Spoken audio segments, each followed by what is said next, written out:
Before we start our online class, let's close our eyes for prayer. Our most gracious Heavenly Father, we thank Thee for this day. Thank you, Lord, for Thy protection throughout the past days. Bless the teachers, parents, and students. Give the students wisdom and knowledge to learn their lessons well. In Jesus' name we pray. Amen. Now we'll see about nervous system. Nervous system. Nervous system is an integration of nervous and specialized cells called neurons. The human nervous system is divided into the following. Number 1, central nervous system, that is CNS. Number 2, peripheral nervous system, PNS, peripheral nervous system. Now we'll see page number 107. Now see the picture of brain. Brain. The brain is divided into 3. Brain, cerebrum, cerebellum, brainstem, that is medulla oblongata. Then it contains a spinal cord, somatic nervous system. Do you know average weight of human brain is 1300 kg. Now we'll see about central nervous system. Central nervous system consists of the brain, the spinal cord and the nerves. It consists of the brain, the spinal cord and the nerves.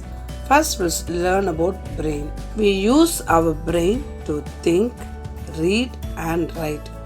Why we use our brain? We use our brain to think, read and write. The brain is covered by 3 membranes called meninges. They are dura mater, arachnoid membrane and pia mater and pia meter. The brain is kept in a bony case called cranium or skull. Where the brain is kept? The brain is kept in a bony case called cranium or skull. It is made up of 8 immovable bones. It's made up of 8 immovable bones.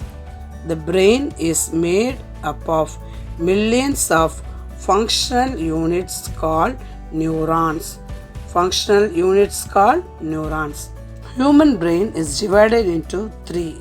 Human brain is divided into 3 major parts.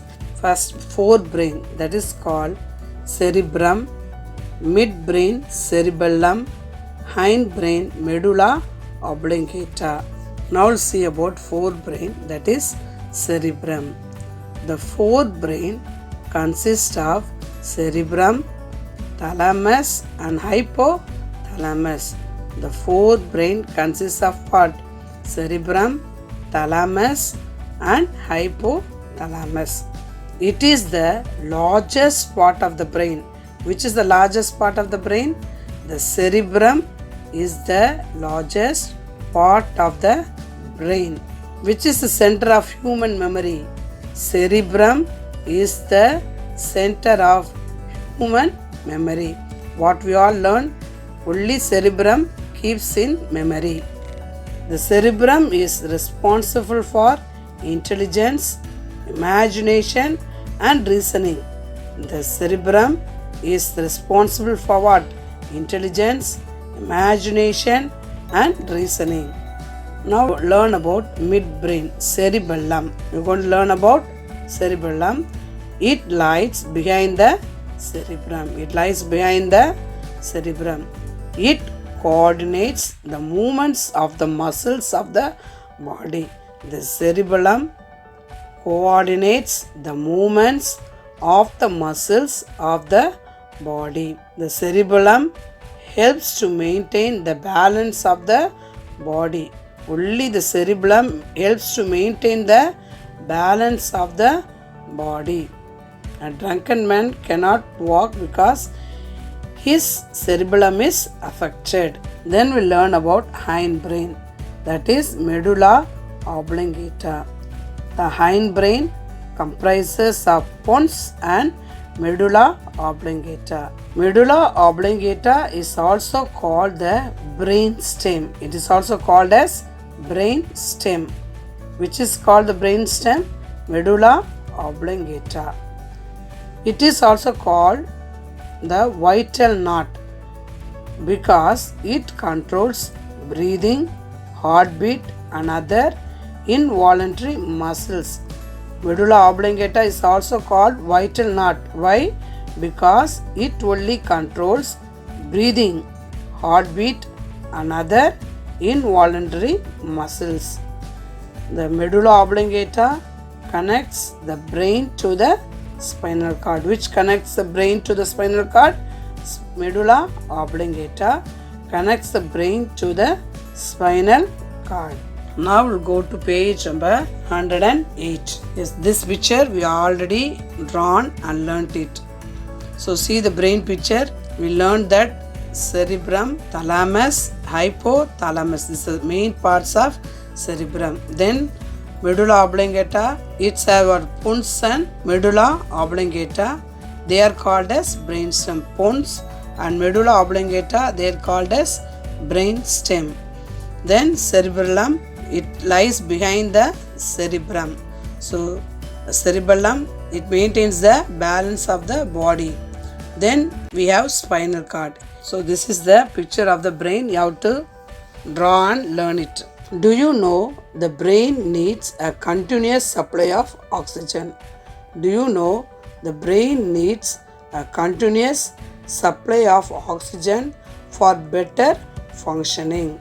The brain loses the ability to function when it does not get oxygen for more than 4 minutes. The brain loses the ability to function when it does not get oxygen for how many minutes? 4 minutes or more than 4 minutes. And also brain needs enough sleep and healthy food. Enough sleep and healthy food increase the efficiency of our brain.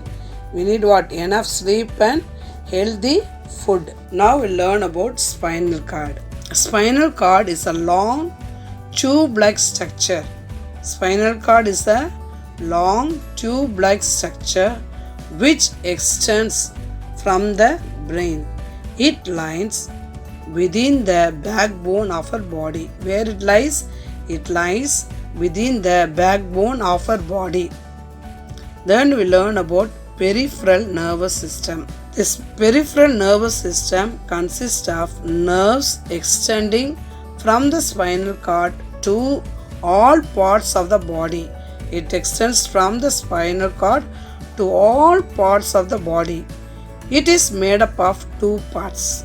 Number 1, somatic nervous system, autonomous nervous system. Somatic nervous system carries sensations from the organs to the brain and take messages from the brain to the organs for movements. What does the somatic nervous system do? It carries sensations from the organs to the brain and take messages from the brain to the organs for movements. Autonomous nervous system controls the nerves of the inner organs of the body. It controls the nerves of the inner organs of the body. So today we have learned first lesson. So read the lesson and learn the lesson. Thank you, students.